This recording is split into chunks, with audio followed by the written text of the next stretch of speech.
नमस्कार, आप देख रहे हैं द दस्तक 24। पेश है अब तक की बड़ी खबरें। योग गुरु रामदेव के अनुसार आयुष मंत्रालय ने कहा है कि कोरोनिल भीग सकती है, लेकिन कोविड-19 के इलाज के तौर पर नहीं। इसीलिए अब इस पर कोई प्रतिबंध नहीं है। बतौर रामदेव मंत्रालय ने कोविड-19 उपचार के बजाय कोविड-19 मैनेजमेंट शब्द इस्तेमाल करने को कहा। मंत्रालय ने इसे इम्यूनिटी बूस्टर के रूप में ही बेचे जाने पर दी अनुमति। केंद्रीय सड़क परिवहन और राजमार्ग मंत्री नितिन गडकरी ने कहा कि सरकार चीनी कंपनियों को राजमार्ग परियोजनाओं का हिस्सा बनने की नहीं देगी अनुमति। उन्होंने कहा कि संयुक्त उपक्रम बनाने वाली कंपनियों को भी नहीं होगी अनुमति। बतौर गडकरी, सरकार सुनिश्चित करेगी कि चीनी निवेशक सूक्ष्म, लघु और मध्यम उद्योगों जैसे विभिन्न क्षेत्रों में निवेश न करें। कोविड-19 प्रसार के मद्देनजर मुंबई पुलिस ने शहर में बुधवार को सीआरपीसी की धारा 144 लागू कर दी है और ये 15 जुलाई तक लागू रहेगी।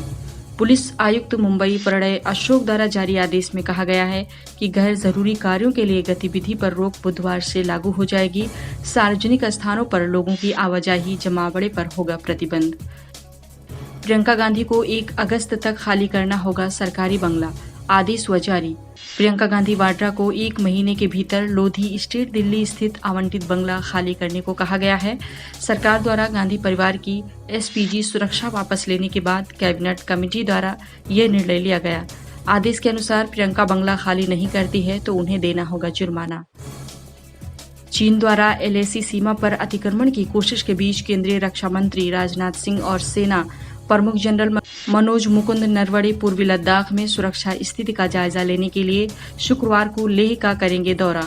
गौरतलब है कि जून के तीसरे हफ्ते में गलवान घाटी में चीनी सेना के साथ झड़प में 20 भारतीय जवान शहीद हुए थे। अमेरिकी विदेश मंत्री माइक पोम्पियो ने चीन को चेतावनी देते हुए कहा है कि अगर चीन हांगकांग को अपने अधिनायकवादी जमड़े में निगलता है तो अमेरिका नहीं बैठेगा चुप। उन्होंने कहा, दुनिया चीन के तरीकों को नकार नहीं सकती है। चीन का हांगकांग पर बेहद क्रूर राष्ट्रीय सुरक्षा लागू करने का फैसला इस क्षेत्र की स्वायत्तता नष्ट करता है। अमेरिकी संक्रामक रोग विशेषज्ञ एंथनी कॉफी ने कहा है कि अगर लोगों ने सार्वजनिक स्वास्थ्य सिफारिशों का पालन नहीं किया तो अमेरिका में कोविड-19 के मामले प्रतिदिन 1 लाख तक बढ़ सकते हैं।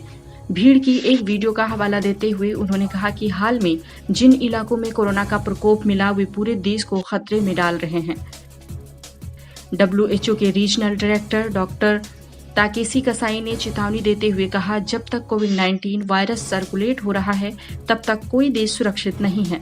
देशों को भविष्य में बढ़ने वाले संक्रमण मामलों के लिए रहना चाहिए तैयार। WHO के महानिदेशक टेड्रोस एधनोम ने भी कहा था कि सबसे खराब दौर आना अभी बाकी है।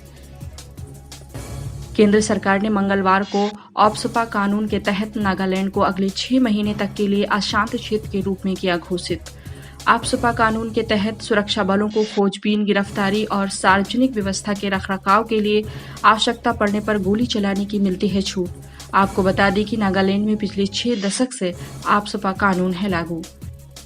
यूपीएससी ने 4 अक्टूबर को आयोजित होने वाली सिविल वन सेवा की प्रारंभिक परीक्षा के लिए अभ्यर्थियों को अपने परीक्षा केंद्र में बदलाव करने की दी अनुमति। इसके अलावा यूपीएससी ने इस साल होने वाली सिविल वन सेवा की मेंस परीक्षा के सेंटर बदलने की अनुमति भी दी है। परीक्षार्थी 7 से 13 जुलाई और 20 से 24 जुलाई के बीच बदल सकते हैं सेंटर। आज की 10 बड़ी खबरों में इतना ही। नमस्कार। हमारे साथ जुड़े रहने के लिए हमारे YouTube चैनल को सब्सक्राइब करें, साथ ही बेल आइकन को दबाएं।